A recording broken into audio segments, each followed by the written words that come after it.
हींअर मुंहिंजो आवाज़ जेको आहे न उहो सही कमु नथो। अस्सलाम वालेकुम दोस्तों, एक नई वीडियो से गॾु तव्हां सां शामिल थिया आहियूं। उम्मीद त ही वीडियो तव्हांखे तमामु घणी पसंदि ईंदी। अगर वीडियो पसंदि अचे त असांजे चैनल खे सब्सक्राइब करे, वीडियो खे लाइक करे ऐं कमेंट ज़रिए पंहिंजी राय ज़रूरु ॾींदा। दोस्तों, सिंध जी मशहूरु रागी समीना कंवल जंहिं हर घर में ख़ुशियुनि में पंहिंजी हिसो वरितो, जेका अॼु बि सिंध जे हर घर में हुनजो जिथे बि शादी ख़ुशी थींदी आहे त हुनजो राग ज़रूरु ॿुधियो वेंदो आहे। दोस्तों हुनजा केतिरा ई गीत बि आहिनि, पर हुनजा सहरा लाॾा तमामु घणा मशहूरु आहिनि। सिंध में जिथे बि शादी वियांह थिए थी त हुनजा लाॾा तव्हांखे ज़रूरु ईंदा। जिथे बि घर में ख़ुशी हूंदी त हुनजा लाॾा तव्हांखे ज़रूरु मिलंदा।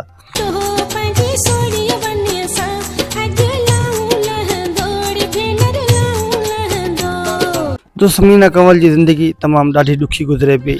हुन ते अॼुकल्ह ॾाढो ॾुखियो वक़्तु अची वियो आहे। हू तमामु घणी परेशान रहे थी। हुन पंहिंजे बयान में ॿुधायो आहे, मां तव्हांखे बयान जो ॿुधायां थो।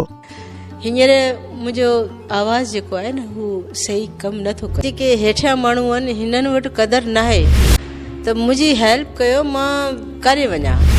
कल्चर डिपार्टमेंट वारनि खे सोचणु खपे, कल्चर डिपार्टमेंट छाजे लाइ ठहियो आहे। मां लाचार बीमार आहियां। हींअर मूंखे माना एतिरो बि न आहे त जेको असां पंहिंजो जेको इलाजु कराए सघूं। बेनज़ीर भुट्टो साहिब जन जी शादी में मूं ख़ुदि पाण कनकरी ग्राउंड में ॻायो ऐं उन खां पोइ वरी बिलावल भुट्टो ॼायो, जंहिंजी ख़ुशी में, जंहिंजी छठी में पिणु मूं ॻायो। हो बेनज़ीर तोखे मुबारक बिलावल जायो, बिलावल जाओ खंडू खीर खाओ। ऐं हिकिड़ो रुख़सती जो बेनज़ीर साहिब जन जो ॻायो हुउमि त उन ते त सॼो सिंध रुनो हुओ। मां पाण बि रुनी हुयसि जेॾी महिल ॾिसी ख़ाली घर मतारो अमड़ पंहिंजी पारत थई। ख़ासि करे आसिफ़ ज़रदारी साहिब जन खे अपील कंदसि मुंहिंजी वार कई वञे, छो जो हू बि नवाब शाह जा आहिनि, मां बि नवाब शाह जी आहियां। असां हिकिड़े ई शहर जा रहण वारा आहियूं। ऐं आसिफ़ ज़रदारी खे शायदि ख़बर न आहे त मां समीना कंवल फ़नकार नवाब शाह जी आहे, पर अॼु खुलम खुला ॿुधायां थी, जेकॾहिं ख़बर न आहे त मां असुल नवाब शाह जी फ़नकार आहियां, ज़ेबुनिसा जी धीउ आहियां। तक़रीबन सभु सुञाणनि था। अदी फरियाल खे बि टालपुर, उन्हनि खे बि मां जेको आहे सो अर्ज़ु कयां थी। बिलावल भुट्टो साहिब खे, आसफ़ा खे ऐं बख़्तावर साहिब जन खे, उन्हनि सभिनी खे मौला गंज ॾिनो आहे। ही जेके हेठियां माण्हू आहिनि हिननि वटि क़दुरु न आहे। अॼु मां आई इन करे आहियां त मां चयो अॼु खुली डुली तरीक़े सां ॻाल्हायां त मुंहिंजी हेल्प कयो, मां काॾे वञा। मां यतीम बचड़ा खणी पंहिंजा वेठी आहियां। न मूंखे का जॻह आहे, न मूंखे जाइ आहे।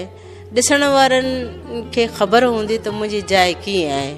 मां लाचार बीमार आहियां। हींअर मूंखे माना एतिरो बि न आहे त जेको असां पंहिंजो जेको इलाजु कराए सघूं। हींअर मुंहिंजो आवाज़ जेको आहे न उहो सही कमु नथो करे, त आऊं अर्ज़ु कंदसि कल्चर डिपार्टमेंट वारनि खे त मुंहिंजे लाइ जेको आहे प्रोग्राम मूंखे भली ॾियनि या न ॾियनि। बाक़ी लतीफ़ सरकार जी ड्यूटी त आऊं छॾींदसि कान। हूअं बि हिकिड़ो ॿियो प्रोग्राम ॾींदो उहो खणी न ॾियनि। बाक़ी मुंहिंजे लाइ एतिरो कनि, मुंहिंजी मंथली रखनि 50,000 रुपया मूंखे महीने जी ॾियनि त आऊं पंहिंजो गुज़र सफ़र करे सघां। हाणे इहा त आसिफ़ ज़रदारी साहिब जन कुझु कनि, उन्हनि खे चवनि। हिकिड़ो माण्हू आहे जेकॾहिं गवर्नमेंट मुलाज़िम आहे त जॾहिं उनखे हर महीने हिकिड़ी सैलरी मिले थी, वरी जॾहिं हू रिटायर थी थो वञे त उनखे ग्रेजुएटी बि मिले थी ऐं वरी जेको आहे सो पेंशन बि मिले थी। पोइ असां फ़नकारनि जो छा थींदो? असां फ़नकार त पोइ रुली वेंदासीं न। पोइ वीचारो ॾिसो त को कहिड़ी बीमारी में मुब्तला आहे, को कहिड़ी बीमारी में मुब्तला आहे, ईअं थी इलाही त मरी विया आहिनि अलिया वीचारा। कल्चर डिपार्टमेंट वारनि खे सोचणु खपे कल्चर डिपार्टमेंट छाजे लाइ ठहियो आहे, ई फ़नकारनि जी ख़िदमत जे लाइ ठहियो आहे न। त उन्हनि जी जेका आहे सा परघोरल आहिनि। जेकॾहिं को बीमार आहे त अॼु ताईं मूंखे जेको हेतिरो हलियो कयो आहे फेसबुक ते या टीवी ते न्यूज़ वग़ैरह, त अॼु ताईं मूंखे कंहिं हिकु बि फ़ोन न कई आहे कल्चर डिपार्टमेंट वारा। छा मूंखे नथा सुञाणनि? मां हिननि जा प्रोग्राम न आहिनि कया। ऐं हूअं बि कल्चर डिपार्टमेंट में साल में सिर्फ़ु मूंखे 2 प्रोग्राम हूंदा आहिनि। हिकिड़ो लतीफ़ सरकार जी ड्यूटी हूंदी आहे, उहा कीअं बि करे उहा मां कंदी आहियां। ऐं ॿियो पोर्ट ग्रैंड में को प्रोग्राम थींदो आहे साल में। 2 प्रोग्रामनि मां मूंखे ॿुधायो त असां मिटी त कोन चटींदासीं न, असां बि इंसान आहियूं। हींअर महांगाई जे दौर में नथो खपे। हिकिड़े माण्हूअ जो ई एतिरो वॾो ख़र्चु आहे त मुंहिंजो कहोल आहे। माशाअल्लाह मूंखे 5 पुट आहिनि, 3 धीअरूं आहिनि। ऐं किथां जेको आहे सो पूरो करे सघंदसि। वधीक तव्हां जी महिरबानी जो तव्हां असांजो हीअ आवाज़ु जेको आहे सो रिकॉर्ड कयो, ॿुधाईंदो दुनिया खे, त मुंहिंजे लाइ बहितर थींदो। ऐं वरी बि आसिफ़ ज़रदारी खे अर्ज़ु कंदो, उहे जेकॾहिं न ॿुधंदा मुंहिंजो त पोइ केरु ॿुधंदो? हाजी अली हसन ज़रदारी साहिब जन न ॿुधंदा त ॿियो, आशिक़ ज़रदारी साहिब जन न ॿुधंदा त ॿियो केरु ॿुधंदो?